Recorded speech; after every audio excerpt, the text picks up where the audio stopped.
গল্প শুরু করার আগে আপনাদের সকলের কাছে আমাদের এই চ্যানেল ক্লাসিক বেঙ্গলি অডিও স্টোরিজকে সাবস্ক্রাইব করার বিনীত অনুরোধ রইল। আপনাদের সকলের ভালোবাসা আমাদের একান্ত কাম্য।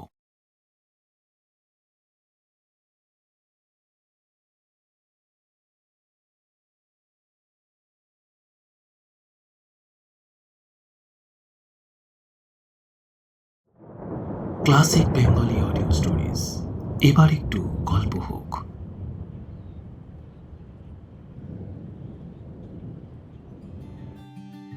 ক্লাসিক বেঙ্গলি অডিও স্টোরিজের আজকের গল্প ডেলিভারি বয়, লেখক ইন্দ্রনীল পাল অর্থাৎ কিনা আমি। গল্পের বিভিন্ন চরিত্রে আমি ও আমার স্ত্রী সুপ্রিয়া। শব্দগ্রহণ, আবহ সঙ্গীত, স্পেশাল এফেক্টস ও প্রচার অলঙ্করণ আমার নিজের। এই কাহিনীর সমস্ত চরিত্র ও ঘটনাবলী কাল্পনিক। বাস্তবে জীবিত বা মৃত কোনো ব্যক্তি অথবা কোনো ঘটনার সাথে এর মিল থাকলে তা সম্পূর্ণরূপে অনিচ্ছাকৃত ও কাকতালীয়। শুরু হচ্ছে ক্লাসিক বেঙ্গলি অডিও স্টোরিজের আজকের নিবেদন ডেলিভারি বয়।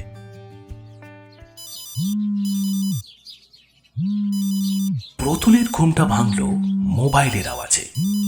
বেশ অনেকক্ষণ বাজার পর সে ধরল ফোনটা। হ্যালো। কি গো, এই উঠলে? উঠিনি এখনো। না মানে কটা বাজে জানো? কটা? হাতেই তো মোবাইল, নিজেই দেখে বলো। রাতে মুভি দেখছিলে নিশ্চয়ই। Web series. ওই একই হলো। নাও ওঠো এবার। ব্রেকফাস্টের সময় তো পেরিয়েই গেছে। লাঞ্চে তো কিছু খাবে নাকি? উঠছি। ডেলিভারিটা এলো? না। না মানে? তো ফোন টোন করো, দেখো কোথায় আছে, কখন আসবে। গতকালই আসার কথা ছিল তো।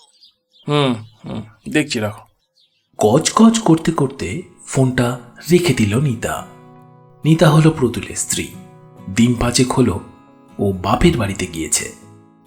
আজ শনিবার, তাই প্রতুলের অফিস যাওয়ার কোনো তাড়া নেই। যথারীতি দেরি করে ঘুম থেকে ওঠা, যখন ইচ্ছে খাওয়া, ইচ্ছে হলে স্নান করা, ইচ্ছে হলে নয়, ইত্যাদি ব্যাপারগুলো তো আছেই। তার ওপর আবার যখন স্ত্রী বাড়িতে নেই, তখন আর দেখে কে? চোখ কসলাতে মোবাইলে মেসেজ, নোটিফিকেশন ইত্যাদি চেক করতে লাগলো প্রতুল। বেলা 11টা বেজে গেছে। আজ আর রান্নাবান্না কিছু করবে না। দুপুরে কিছু একটা খাবার অর্ডার করে দেবে ঠিক করলো সে। একটা ডেলিভারি আসার কথা ছিল গতকাল, একটা ল্যাপটপ। বহুদিন ধরেই কিনবো করে কেনা হয়ে উঠছিল না। হঠাৎই একটা ডিসকাউন্ট অফার চলছে দেখে এই গত মঙ্গলবার অর্ডার করেছিল প্রতুল। সেই মতো নোটিফিকেশনও এসেছিল, কিন্তু অফিসের নানা কাজের ব্যস্ততায় ব্যাপারটা মনেই ছিল না তার। অবশ্য ডেলিভারি বয়ের কোনো ফোনও আসেনি তার কাছে, কিন্তু জিনিসটা তো আজকের মধ্যে অবশ্যই এসে যাওয়ার কথা। মেসেজ ঘাঁটতে হঠাৎ মাথাটা বাঁই করে ঘুরে গেল প্রতুলের। এ কি? একটা SMS এসেছে। না, একটা নয়, দুটো। একটা ভোর 6টা নাগাদ, অর্ডার আউট ফর ডেলিভারি, আর অন্যটা এই 9:30 নাগাদ, অর্ডার ডেলিভার্ড। মানে কি এসবের? সঙ্গে সঙ্গে অ্যাপের অর্ডার ট্র্যাকিং অপশনটা খুলল প্রতুল। হ্যাঁ, সেখানেও সেই একই কথা বলা আছে। চট করে অর্ডার নাম্বারটা মেলালো সে। না, এতেও কোনো ভুল নেই। গত মঙ্গলবার অর্ডার দেওয়া ল্যাপটপের অর্ডার নাম্বার আর মেসেজে আসা নম্বর হুবহু এক। আর দেরি না করে ডেলিভারি মেসেজের মধ্যে লেখা মোবাইল নাম্বারটাতে ডায়াল করল প্রতুল। একটা অল্প বয়সী ছেলে ফোনটা ধরল। Hello, good morning. বলছি, একটা আইটেম ডেলিভারি হওয়ার কথা ছিল গতকাল। জিনিসটা এখনও হাতে পাইনি, অথচ এই অ্যাপে দেখাচ্ছে ডেলিভারি হয়ে গিয়েছে। আবার মেসেজও পেয়েছি একটা, অর্ডার ডেলিভার্ড। ব্যাপারটা একটু দেখবেন প্লিজ। নামটা বলুন তো। প্রতুল রায়, 25 বি, গোদুলি অ্যাপার্টমেন্ট, পর্ণসীপল্লী। একটু হোল্ড করুন।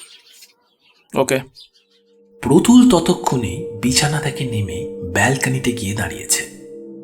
কয়েক মুহূর্ত চুপচাপ। তারপর ছেলেটি বলে উঠল, এই তো, মিস্টার পুতুল রায়, পর্ণশ্রী। অর্ডার নাম্বারের শেষ 4টে ডিজিট 7729, তাই তো? হ্যাঁ হ্যাঁ। এটা তো ডেলিভারি হয়ে গেছে স্যার। আমি তো ডেলিভারি করেছি আজ সকালে, এই তো 9:30 9টা নাগাদ হবে। কি ডেলিভারি হয়ে গিয়েছে? কিন্তু কাকে দিলেন? আমি তো পাইনি। প্রায় আঁতকে উঠল প্রতুল। কেন? আপনার ঠিকানায় যা দেওয়া আছে সেখানেই, ফ্ল্যাট নাম্বার 2C, কি গোদুলি অ্যাপার্টমেন্ট। হ্যাঁ ঠিকই, মনে আছে আমার। কি কি বলছেন কি? আমি তো এই সবে ঘুম থেকে উঠলাম, কেউ তো বেল পর্যন্ত বাজায়নি, ফোনও করেনি। তাহলে আপনি দিলেনটা কাকে? দেখুন স্যার, ঠিকানাতে যা দেওয়া আছে আমি আইটেমটা সেইখানেই ডেলিভারি করেছি। গতকাল দেওয়ার কথা ছিল বটে, কিন্তু শেষে বড্ড দেরি হয়ে গেল, তাই আর দিইনি। তাই আজ সকালে প্রথমেই আপনারটা। আরে ভাই, সবই তো বুঝলাম, কিন্তু আমি হাতে তো পাইনি জিনিসটা। আপনি মালটা দিলেন কার হাতে? প্রতুল প্রায় খেঁচিয়ে উঠল ছেলেটির কথার মাঝখানে। ও অত বলতে পারবো না স্যার। বেল বাজাতেই একজন ভদ্রলোক বেরিয়ে আসলেন, উনি প্যাকেটটা নিলেন। এখন সেই ব্যক্তি আপনি কিনা আমি কি করে জানবো বলুন তো? প্রতুলের ব্যাপারটা মোটেই ভালো লাগছিল না। সে বেশ বিরক্ত হয়ে ছেলেটিকে জিজ্ঞেস করলো, এ কি কি কি কথা বলছেন আপনি? এই ফ্ল্যাটে এই মুহূর্তে আমি একজনই আছি, আবার কে দরজা খুলে দিল আপনাকে? আপনি ঠিকঠাক ঠিকানায় এসেছিলেন কিনা দেখুন তো একবার। যত সব। এবার ছেলেটি বেশ অসন্তুষ্ট হয়েই উত্তর দিল, দেখুন স্যার, আমি আবারও বলছি, আমি একদমই ঠিক জায়গায় ডেলিভারি করেছি। এই এরিয়া আমার চেনা। এত এই কেন বাজে কথা বলছেন আপনি? প্রতুল কি বলবে বুঝে উঠতে পারছিল না। সকাল সকাল এই ধরনের ঘটনা সে একেবারেই আশা করেনি। একটা দামি জিনিস, তার শখের জিনিস, অনলাইনে পেমেন্ট করা হয়ে গিয়েছে, ডেলিভারির তারিখ পেরিয়ে গেছে, জিনিসটা সে হাতে পর্যন্ত পায়নি, আর তাকে কিনা এই সমস্ত উল্টোপাল্টা কথা শুনতে হচ্ছে। প্রচণ্ড রাগ হলো তার। প্রায় চিৎকার করে বলে উঠল সে, এই বাজে কথা আমি বলছি না আপনি আর কি মারছেন আমার সাথে? এই ফ্ল্যাটে গত 5 দিন ধরে আমিই আছি এবং একাই। আর আপনি বলছেন আজকে সকালে আপনি আমার ফ্ল্যাটে এসেছেন, বেল বাজিয়েছেন আর আমার হাতে প্যাকেট তুলে দিয়েছেন, অথচ সেরকম কোনো ঘটনাই ঘটেনি সকাল থেকে আমার সাথে। আমি কি তাহলে মিথ্যে কথা বলছি? নাকি আমার হয়ে ভূতে দরজা খুলে দিল আপনাকে? কি কি কি চান? আপনার নামে একটা কাস্টমারকে কমপ্লেন করি, ব্যাপারটা ভালো হবে? ছেলেটি বোধহয় এই ধরনের প্রত্যুত্তর আশা করেনি। বেশ কড়া স্বরে ও বলে উঠল, স্যার আপনি কিন্তু খুব খুব আজে বাজে কথা বলছেন। এই সকাল থেকে আপনারটা নিয়ে অন্তত 7টা বাড়িতে আমি ডেলিভারি করেছি। আপনার যদি কোনো সংশয় থাকে আপনার ফ্ল্যাটের কেয়ারটেকারকে জিজ্ঞেস করুন। আরও ভালো হয় যদি আপনার উপরের ফ্ল্যাটের লোককে জিজ্ঞেস করতে পারেন। আমি প্রথমে ভুল করে ওনার ঘরেই নক করেছিলাম। ভেবেছিলাম কি 2C, হয়তো সেকেন্ড ফ্লোরে হবে। একজন ম্যাডাম বেরিয়ে এলেন, উনি বললেন আপনারটা নিচে। যান খোঁজ নিয়ে দেখুন আমি ঠিক বলছি কিনা। আর শুনুন শুনুন, আপনি যদি চান কাস্টমার কেয়ারে ফোন করে আমার নামে কমপ্লেন করবেন, তাহলে স্বচ্ছন্দে করতে পারেন। এখন আপনাকে যা বলছি ওনারা জিজ্ঞেস করলে তখনও যা সত্যি আমি তাই বলবো। হ্যাঁ, নমস্কার। ফোনটা কেটে দিল ছেলেটি। প্রতুলের কেমন যেন সব ওলট পালট হয়ে যাচ্ছে। এ তো অসম্ভব ব্যাপার। ছেলেটা বলে কি? সকাল থেকে এই প্রথম ও বিছানা ছাড়ছে, তাও আবার নিজে থেকে নয়। নিতা ফোন করার পরে ওর ঘুম ভাঙল। কলিং বেল বাজলে সে নিশ্চয়ই শুনতে পেত, আর যদি নাই বা শুনতে পায় তাহলে তো একবার তার মোবাইলে ফোন করার কথা। সবচেয়ে আজগুবি ব্যাপার, ওর হয়ে দরজাই বা খুলল কে? ছেলেটি নির্ঘাত মিথ্যে কথা বলছে, যত সব চিটিংবাজ। জামাটা গায়ে গলিয়ে নিল প্রতুল। মাথার ভেতরটা ভোঁ ভোঁ করছে তার। ঘর থেকে বেরিয়ে এক দৌড়ে সিঁড়ি দিয়ে নিচে নেমে এলো সে। এই অ্যাপার্টমেন্টের কেয়ারটেকার 22-23 বছরের এক ছেলে, নাম দিলীপ। একাই থাকে সে। ওর একটা ছোট ঘর আছে গ্রাউন্ড ফ্লোরে, বাড়ির পিছনে কোণার দিকটায়। মেইন গেটের পাশে একটা চেয়ারে বসে সে নিজের মনে মোবাইলে কি একটা দেখছিল। প্রতুলকে নিচে নেমে আসতে দেখে দিলীপ চেয়ার ছেড়ে উঠে দাঁড়ালো। ওই শোন, বলছি সকালে আমার খোঁজ করছিল কেউ, একটা ডেলিভারি বয়। প্রতুল দূর থেকেই চেঁচিয়ে জিজ্ঞাসা করলো। সঙ্গে সঙ্গে উত্তর দিল দিলীপ, হ্যাঁ বাবু, কিন্তু কিছু খোঁজ করেনি। ওই আপনার নামে একটা ডেলিভারি ছিল বোধহয়, ওইটাই সেরে বেরিয়ে যাওয়ার সময় আমার সাথে দেখা হয়ে যেতে দুটো কথা হয়। সেটা ঢোকার সময় আমি একটু ওই বাথরুমে গিয়েছিলাম, তাই মানে। প্রতুল ওর কথার মাঝেই বলে উঠল, কি বলছিল? ও কিছু না, ওই আমার এই ফ্ল্যাটগুলোর নাম্বারিংটা একটু বলবে না, ওই সেইটাই বলছিল আর কি। ওই আপনারা তো ফার্স্ট ফ্লোরে, ও উঠে গিয়েছিল সেকেন্ড ফ্লোরে। হাতে কিছু ছিল বড় সড়ো প্যাকেট জাতীয় কিছু? কই কই না তো, শুধু মোবাইল ছিল হাতে। ওই গেটের বাইরে একটা ডেলিভারি ভ্যান দাঁড়িয়ে ছিল, ওটা চালিয়ে বেরিয়ে গেল। প্রতুল আর কোনো কথা না বলে আবার উঠে এলো। তার মানে তো ছেলেটি সত্যিই এসেছিল। প্রতুল ঠিক করলো ওর ওপরের ফ্ল্যাটে একবার খোঁজ নেবে। এই অ্যাপার্টমেন্টের গ্রাউন্ড ফ্লোরে দুটো ছোট ছোট গেস্ট রুম আছে, 1A আর 1B।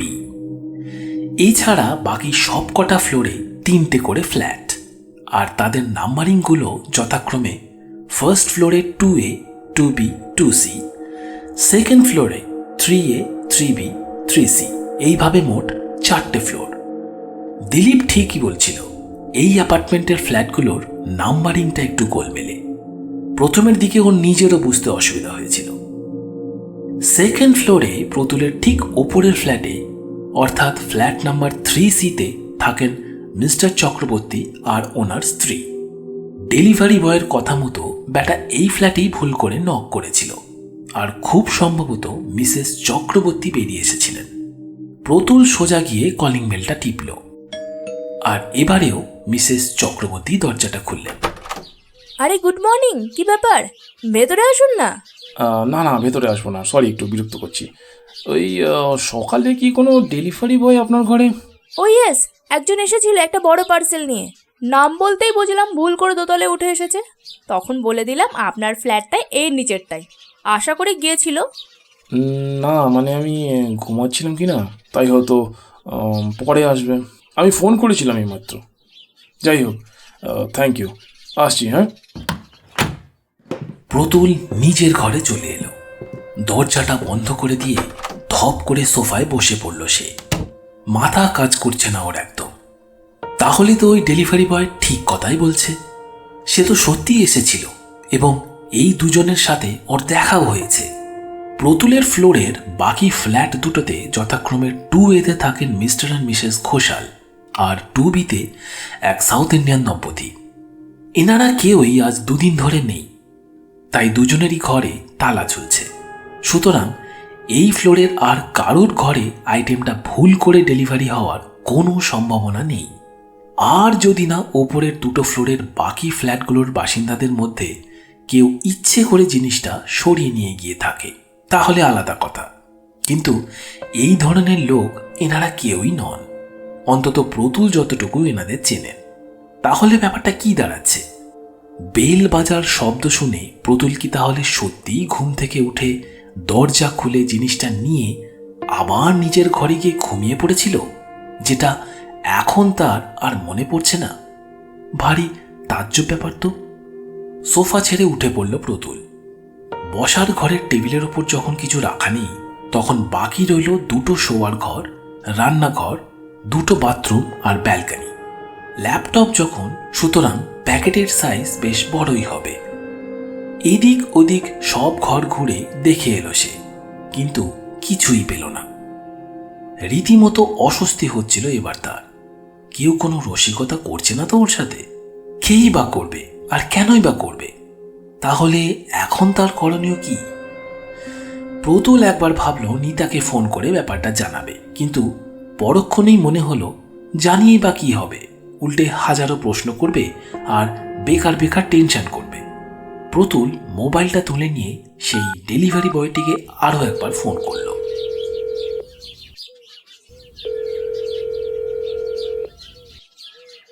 হ্যালো। হ্যালো, আমি পুতুল রায় বলছি পর্ণশ্রী থেকে। এই কিছুক্ষণ আগে ফোন করেছিলাম আপনাকে। ও হ্যাঁ, বলুন বলুন। দেখুন, আমি খোঁজ করলাম। ফ্ল্যাটের কেয়ারটেকার বলল একজন ডেলিভারি বয় এসেছিল, এমনকি ওপরের ফ্ল্যাটের ভদ্রমহিলাও বললেন একই কথা। তাহলে এবার আমার কথা বিশ্বাস হলো তো আপনার? এবার বলুন, জিনিসটা পেলেন কি?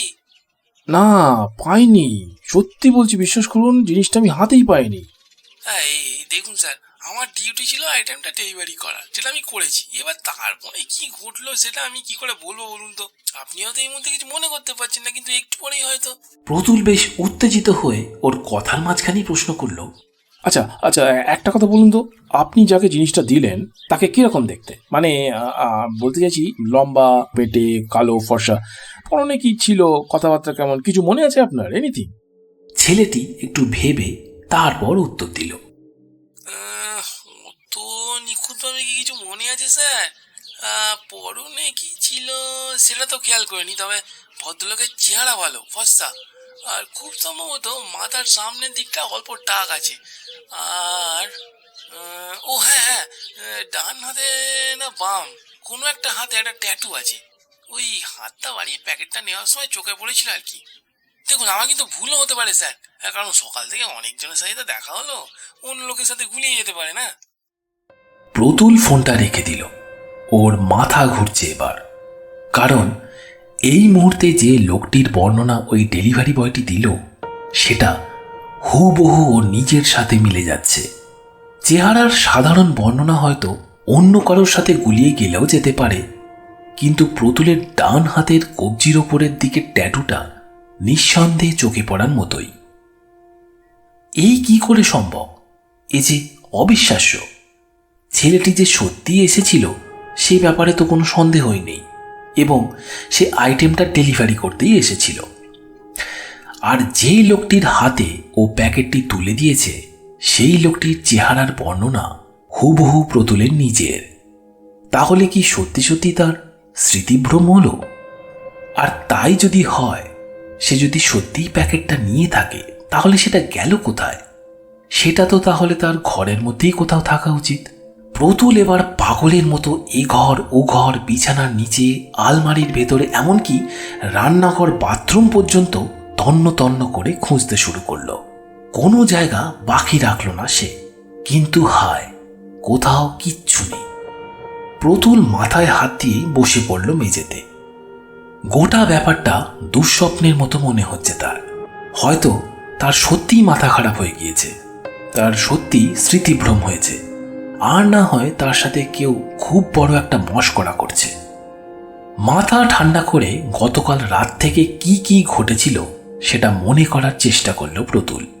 গতকাল প্রায় 3:30 পর্যন্ত মোবাইলে একটা ওয়েব সিরিজ দেখছিল সে। বেশ কয়েকটা এপিসোড দেখার পর সে ঘুমোতে যায়।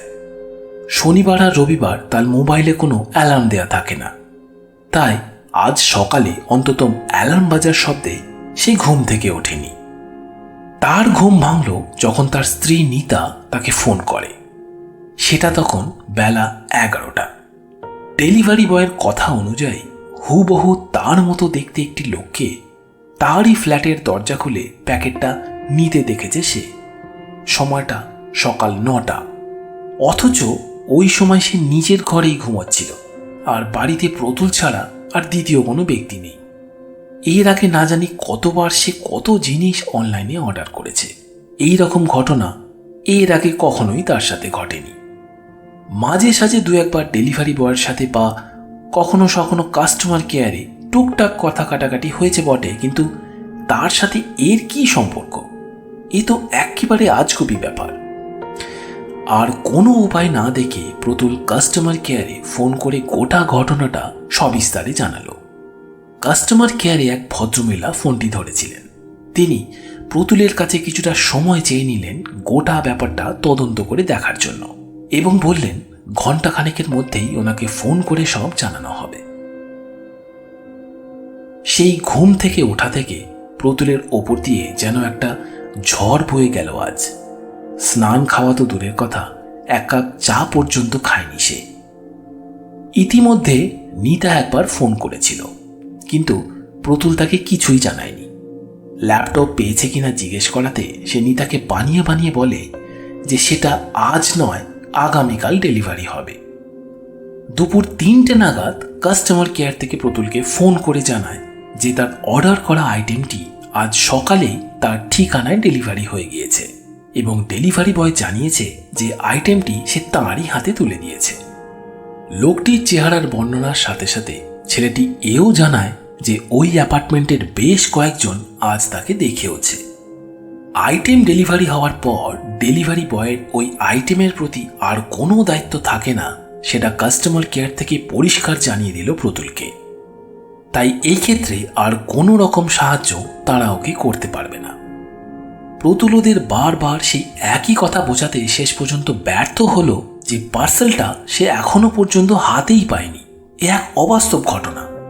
সে কি করে বিশ্বাস করে নেবে যে তার অনুপস্থিতিতে তারই মতন আর একজন তারই ফ্ল্যাট থেকে তারই হয়ে ডেলিভারি প্যাকেটটা নিয়েছে? প্রতুল রীতিমতো কাকতি মিনতি করতে থাকে ফোনে। শেষ পর্যন্ত প্রচণ্ড রেগে গিয়ে চিৎকার করে ওদের সকলের নামে লিখিত অভিযোগ জানাবে বলে ফোন রেখে দেয়। কনজিউমার ফোরামে একটা মেল করবে ঠিক করলো প্রতুল, কিন্তু ততক্ষণে তার শরীর ভীষণ খারাপ লাগতে শুরু করেছে। মাথা ঘুরছে, চোখে অন্ধকার দেখছে, খালি পেটে খুব দুর্বল লাগছে তার, আর বসে থাকতে পারছিল না সে। প্রতুলের হাই প্রেশার, তার মনে পড়ল আজ দুপুরের ওষুধটা খাওয়া হয়নি তার। সামান্য কিছু মুখে দিয়ে ওষুধটা খেয়ে নিজের ঘরে গিয়ে সে শুয়ে পড়ল। প্রতুল বোধহয় একটু ঘুমিয়েই পড়েছিল। যখন বিকেল প্রায় 5:30 বাজে হঠাৎ প্রতুলের মোবাইল ফোনটা বেজে উঠল। ওর তখনও মাথাটা রীতিমতো ভার হয়ে আছে। কোনো রকমে ফোনটা ধরল সে। হ্যালো। হ্যালো, প্রতুলবাবু বলছেন? হ্যাঁ বলছি। একটা ডেলিভারির ব্যাপারে সকালে আপনি ফোন করেছিলেন আমাকে।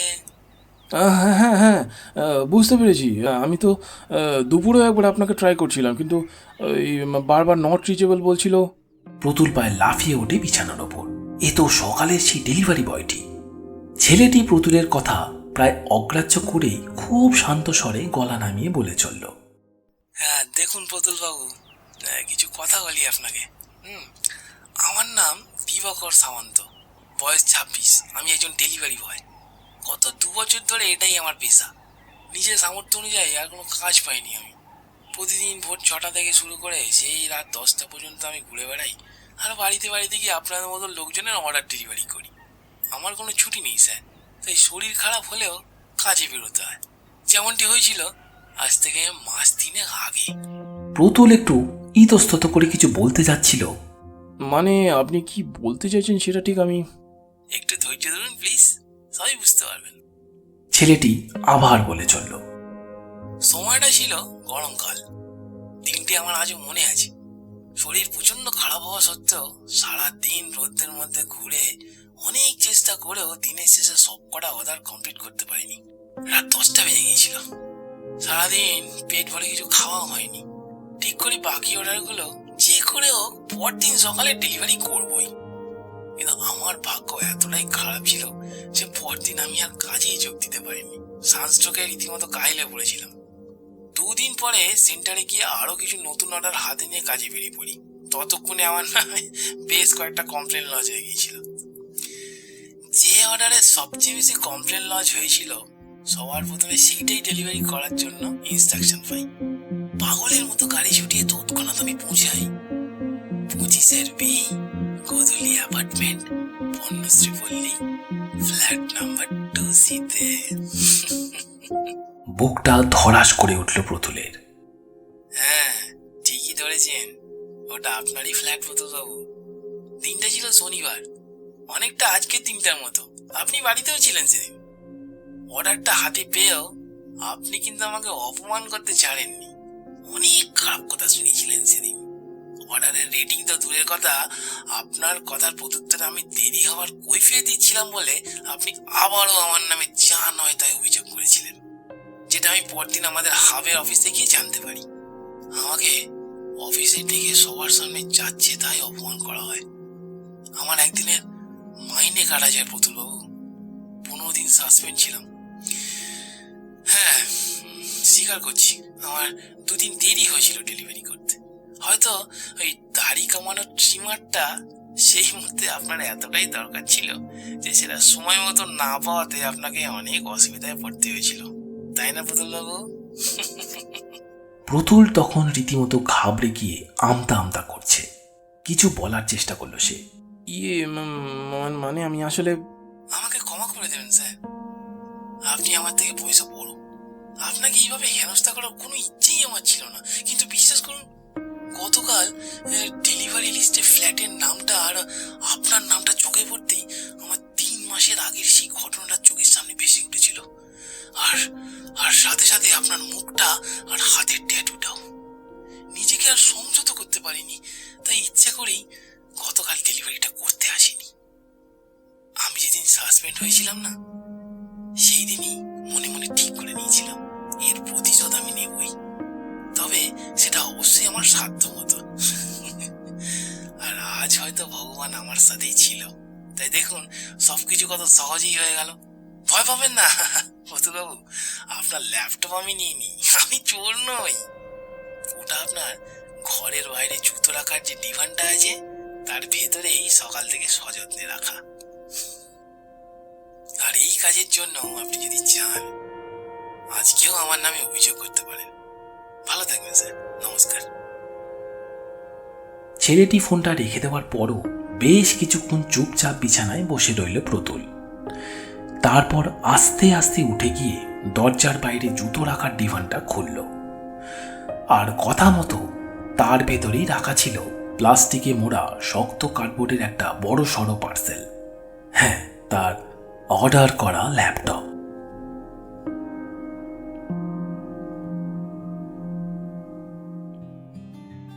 ক্লাসিক বেঙ্গলি অডিও স্টোরিজে এতক্ষণ শুনছিলেন আমার লেখা একটি ছোট গল্প, ডেলিভারি বয়। গল্পের বিভিন্ন চরিত্রগুলির মধ্যে প্রতুল, কেয়ারটেকার দিলীপ ও ডেলিভারি বয়ের ভূমিকায় আমি নিজে, আর নিতার ভূমিকায় আমার স্ত্রী সুপ্রিয়া। শব্দগ্রহণ, আবহ সঙ্গীত, স্পেশাল এফেক্টস, প্রচার অলঙ্করণ সহ সমগ্র পরিচালনা আমার নিজের। আগামী সপ্তাহে আরও একটি গল্প নিয়ে আপনাদের কাছে হাজির হবে ক্লাসিক বেঙ্গলি অডিও স্টোরিজ। এরকম আরও অনেক গল্প শুনতে সাবস্ক্রাইব করুন আমাদের official YouTube channel youtube.com/classicbengali audio stories। ভালো থাকবেন সকলে, নমস্কার।